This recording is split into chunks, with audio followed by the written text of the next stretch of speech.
like a boss. Look, ladies, if a guy cheats on you, you can't go back to him. You just can't. I mean, going back to him is just taking one hit of heroin because you just want to get high one last time.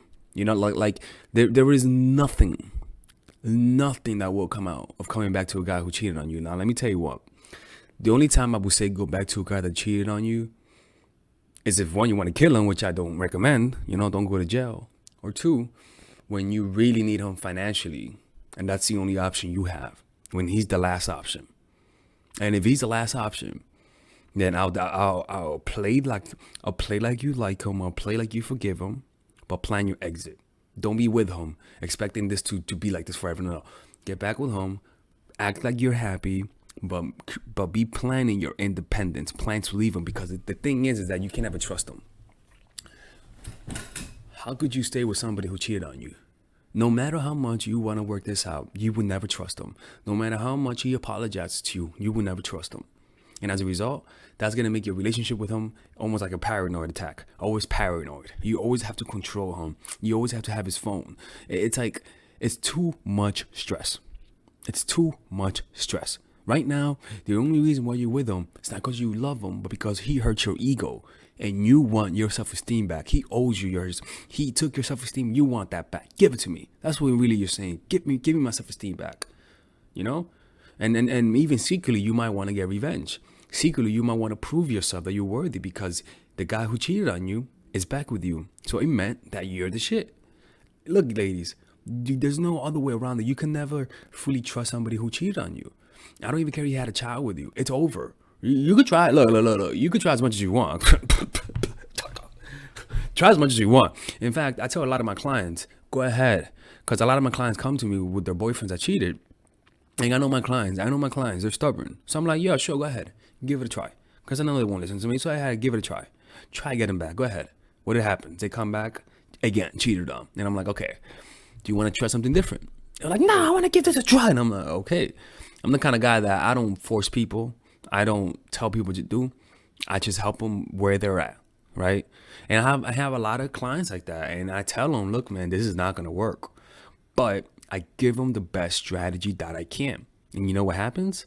Most of the time, it doesn't work. Why? It works in the beginning. Don't get me wrong. I have a client who her boss bought her a house.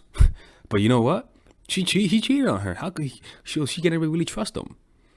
You can never go back from that. You just can't. Because even if you go back with him, think about it. You're going to be living with someone who you secretly resent. You're going to be living with somebody who you're always sort of deep down a little, you're still mad. You're still holding on to the shit he did to you. That's not the kind of energy you want to live, man. Like, that's not how you want to live.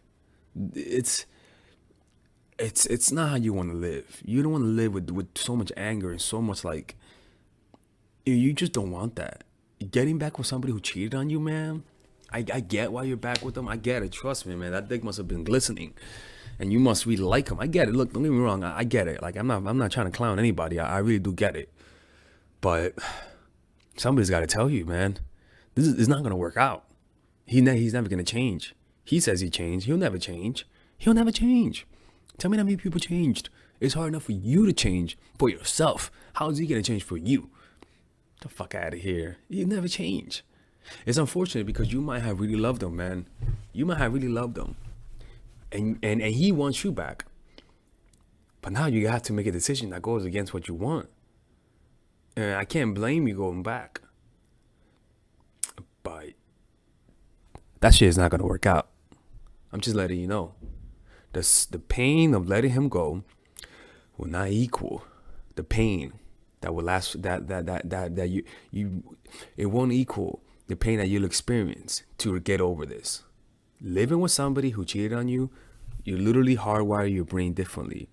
Your brain literally changes. It's constantly feeling intense emotions. Intense emotions is almost like water to clay. It makes the clay malleable. It makes you change. Intense emotions make you change. So by experiencing that kind of pain and living with them consistently, you're training your brain to constantly be suspicious of that guy, to constantly be needing to know where he is. That's how you turn obsessive. You don't want that shit. You don't know it though. That's a problem. You don't know that's where you're heading. You know? You don't know that's where you're heading. But that's where you're heading. A place of constant paranoia. Is he cheating on me? Who's the bitch? You know?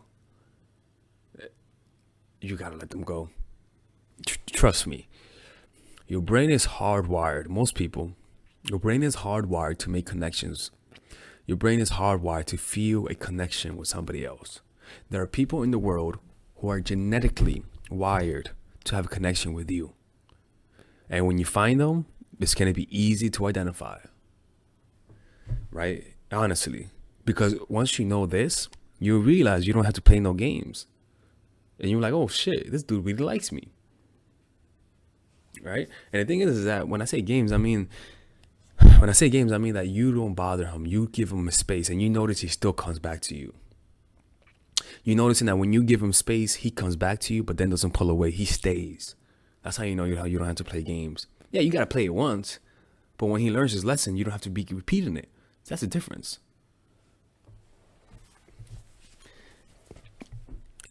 Move on from people who cheated on you. Don't listen to your girlfriends. Your friends don't know shit. They don't know shit. Don't go back to somebody who cheated on you. That is a recipe for low self-esteem. And literally, add a little bit of cheating. Add a little clover of good dick. Right? Add a little clover of an apology. Right? Turn on the heat and give you some hope for the future. And all of a sudden, you're back in that shit, doing double monkey backflips on that dick, you know? Like, it's over. You'll never trust. You gotta realize that people would never do things just once.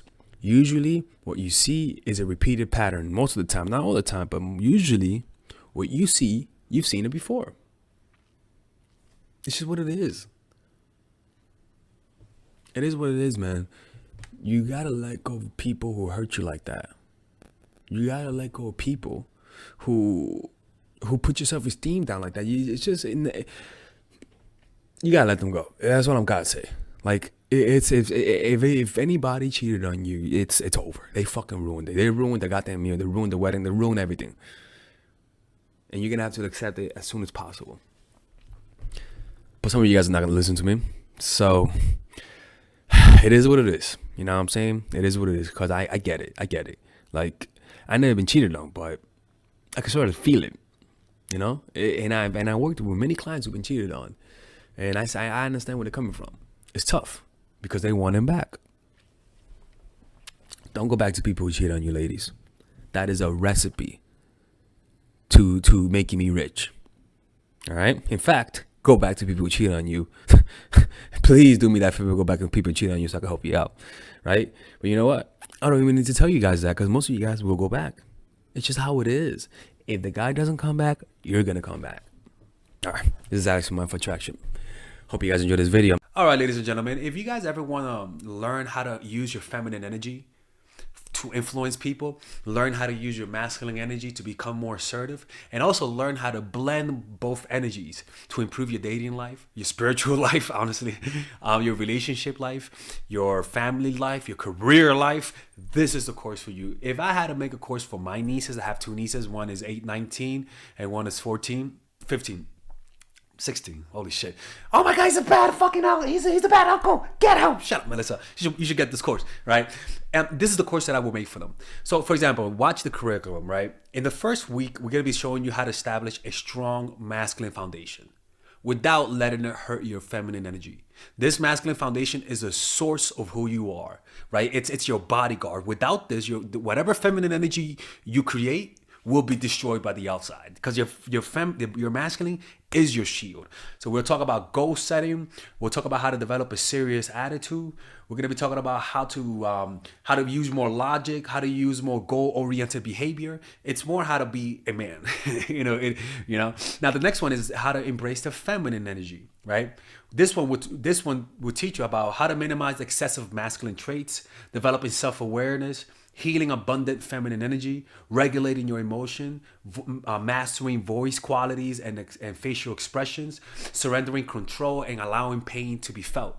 This is honestly, this will supercharge, like Kaioken, your masculine energy.